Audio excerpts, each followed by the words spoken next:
I'm the local girl, one of them, coming on the heels of several amazing sessions yesterday, a great talk just now. And we're on the front end of hearing many other placemakers pioneering innovation through incredible efforts. But I don't have a project to display.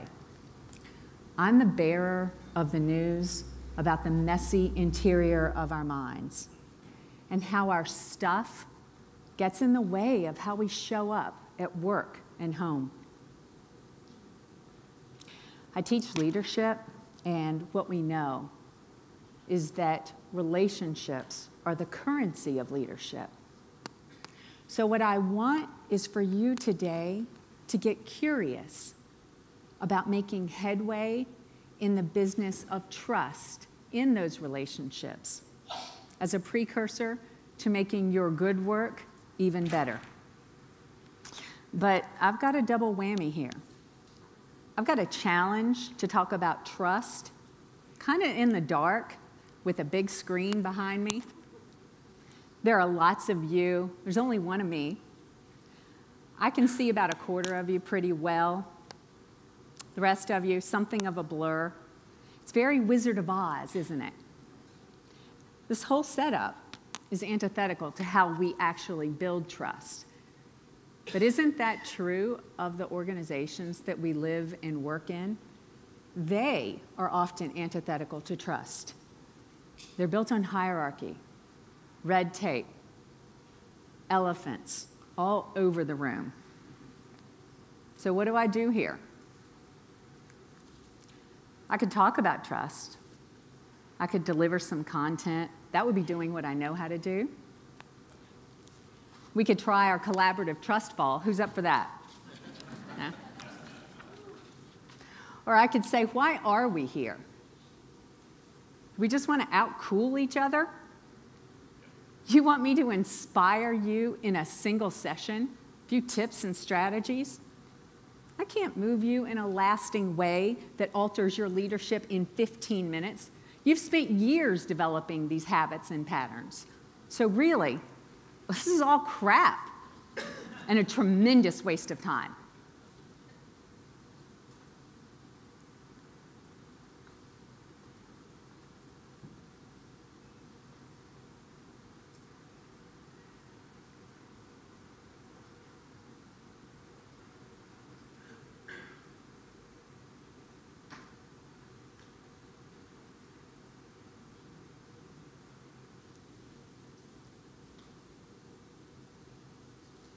Or I could just sit down.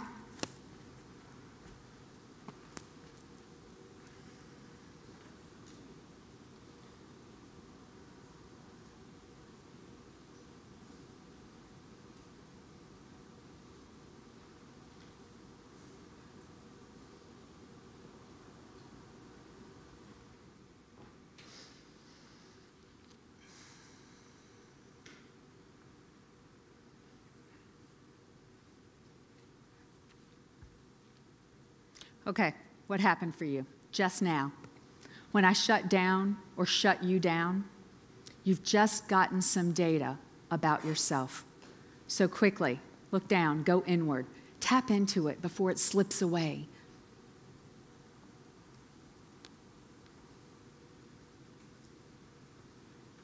Let's hear from some people. Shout out, what happened? Uncomfortable with silence. Uncomfortable with silence, okay. Confused? Patient. You're patient. You think something's coming after this. Or someone's going to eventually take the stage. You wanted to come up and engage in an act of leadership and take over. Anything to end silence. Yeah, okay. All right. Curious. Worried about you. My good friend. You want to rescue me from myself? I love a caretaker. That is sweet. Anybody angry? I felt the severity of your absence. It was, not quite anger, but... Severity from the absence is just too juxtaposed to what was supposed to be happening here. Anybody go to dollars and cents? You pay good money to be here. Somebody has just hijacked your precious time. Motivated. Pardon me? Motivated. Motivated. You were motivated. And how so? Maybe along what she was saying, I was motivated to change it maybe, or just motivated to, I don't know, just felt motivated. Okay. Anybody ready to kill me off up here? Done. Get out, girl. No? All right. Now, how does this connect? However you felt where you went in that gap to how you are in the rest of your life?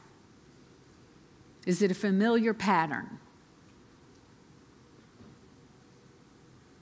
Something you've seen yourself do in other situations with ambiguity when your expectations weren't met? If I want you to confess your responses, I ought to be willing to do the same. Unless I was being mindful, my default, because what we're looking at is defaults here, right? Mine would have been to slash, burn, dismiss. Maybe I'd head out to the hallway, grab some coffee, and wait for the next speaker to take the stage. If I stayed, it might just be to see the entire train wreck play out. See, it's important to know where we go, because unless we can first identify our defaults when triggered, we can't hold them up and examine them in order to shift and infuse more trust and resiliency in our systems. Believing we aren't too fragile to have our boat rocked is an idea worth testing out. Typically, we don't speak to the discomfort in the room. We just kill them off, walk away. So let's look at a few concepts. Related to trust is authority. Authority is power in exchange for services, isn't it? Anywhere and everywhere. It gets conflated with the term leadership. It's not the same thing. The primary tasks we want from our authority figures involve direction, protection, and order.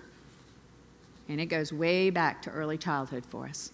Relationships to authority and our ability to authorize or deauthorize others are usually based in how well they meet our expectations and values, aren't they? You come here, meet other like-minded geniuses, return to your systems where perhaps unlike here, not everyone in the room wants to see your efforts succeed. And you're going to have to deal with all those obstacles they create and throw at you. So what values do you carry that set the standard for how someone must show up in order for you to authorize them? And by that, I mean listen well, try to understand fully, pay attention, stay tuned in. Do they have to be smart, funny, compassionate, trustworthy, 10,000 other things? And then on the flip side, where do you go when you're deauthorized? You know, when someone's rolling their eyes at you, huffing and puffing, glaring, texting. Some of us pick up the pace, sort of overfunction. Rate of speech speeds up. We talk faster. We try to do more in an effort to convince. Some of us sort of slow down, maybe grind to a halt altogether, take ourselves out of that game. Being mindful of your default helps you devise small experiments in the moment when the heat is high. And if they tank, you trust yourself to make another intervention minus whatever the freak out your default would inform you doing. Our relationships to authority usually also relate to the relationships we have to deploying our own authority. So parental relationships, yeah, check those. Then there's trust. You need quality times consistency to have trust, but it starts with you, and then it extends to others. If the trust and vulnerability components are low, people will try to slow down the pace of progress even as those most loyal to the idea want to speed it up. So trust yourself and strive to create a trusting process. Without it, nothing moves forward, personally or professionally. This is the process that allows for all these fantastic projects we hear about to keep going. And trust that even if and when, gosh, because they will, others deauthorize you, you can still do the inner work to stay calm and stay open and curious and really mean it.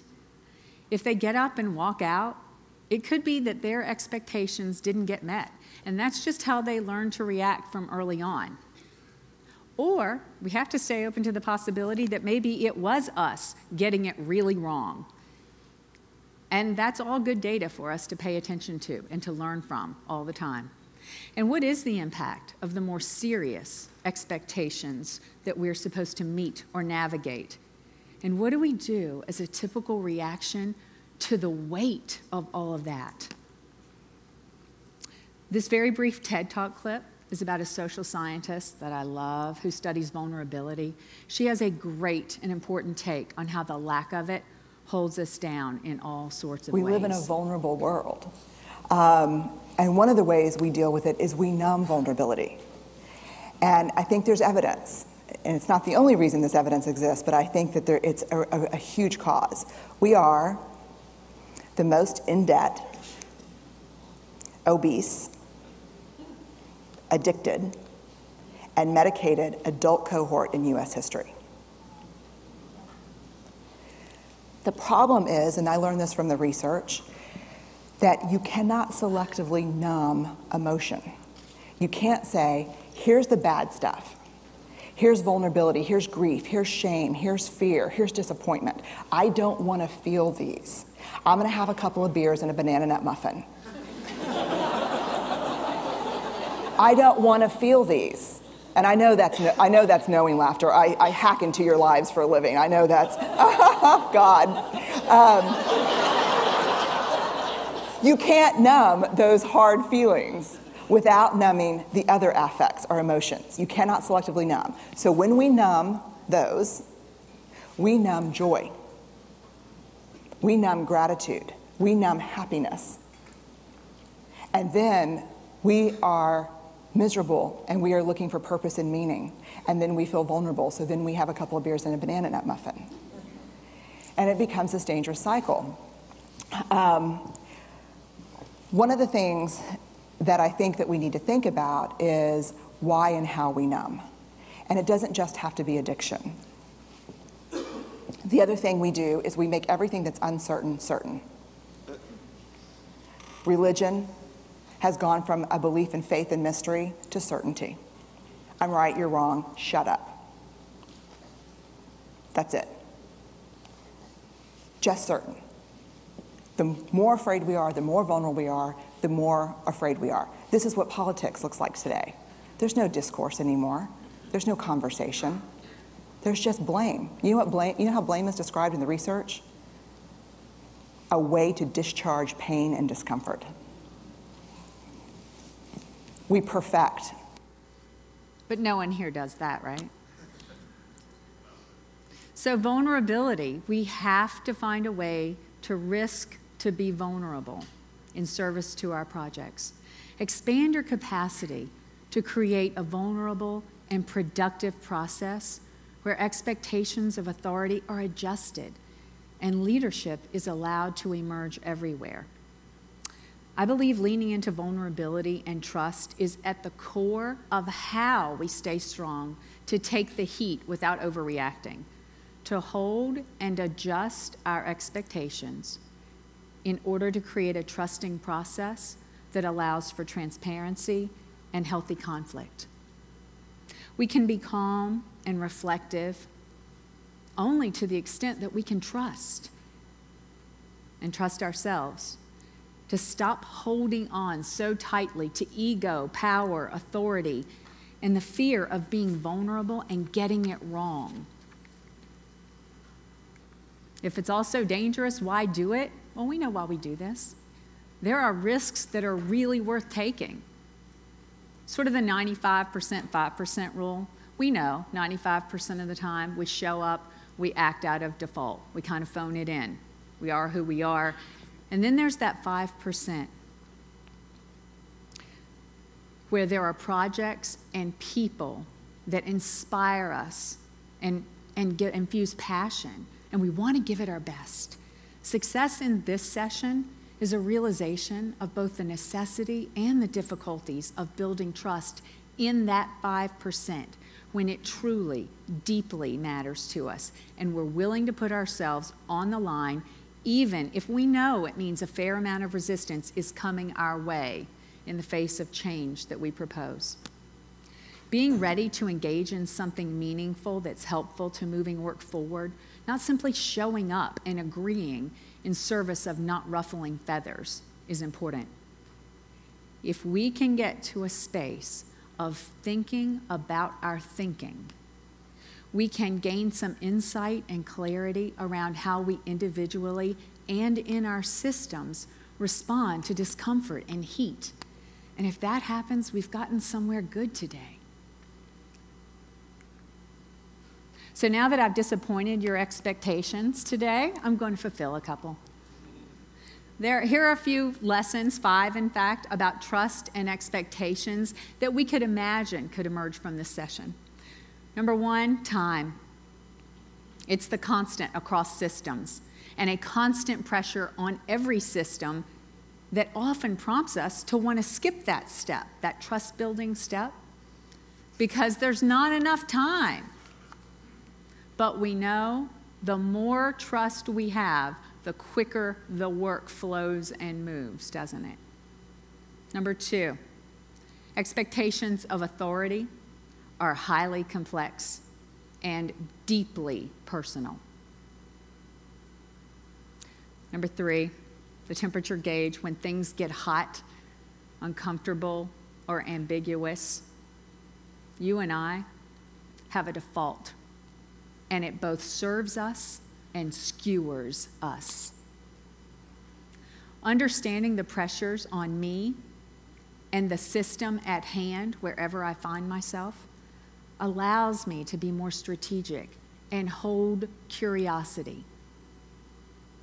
And 5, our need to appear competent, it keeps us from risking and trust building. If it's true then, and I think it is, that culture eats strategy for breakfast, we'd better create a viable one, hadn't we? What would it be if we developed some vulnerability and compassion for ourselves and the stakeholders enough to realize the impossible and ridiculous notion that our authorities can hold everyone's expectations? And the more they try to please us, really the less able they are to foster change. It serves as a straitjacket. And what if we trusted ourselves enough to set some of that deep need for authority aside, wanting them to fix all our problems, and instead begin to deploy change from the fringe?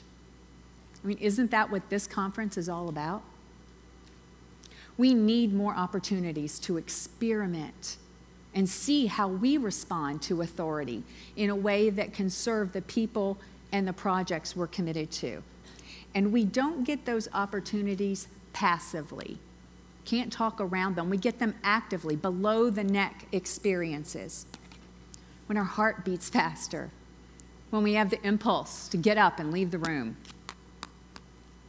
Systems are malleable, and they can be infused with innovation that gains traction once we understand that interdependence between trust, risk, and vulnerability. We become a small city when we convene here. We replicate our patterns, our systems, and our ways of being with one another. And yet the expectation of this place, with this conference theme of trust, and radical trust at that, is that the level of engagement is deeper and riskier. So while we're here, we have a place to experiment with the idea of using ourselves to create a more trusting space. So I'll challenge you as you go forward. Ask yourself, in what way do I advance the work of trust building in my organization? And that organization can also be at home. And in what way do I put the brakes on it? Thank you.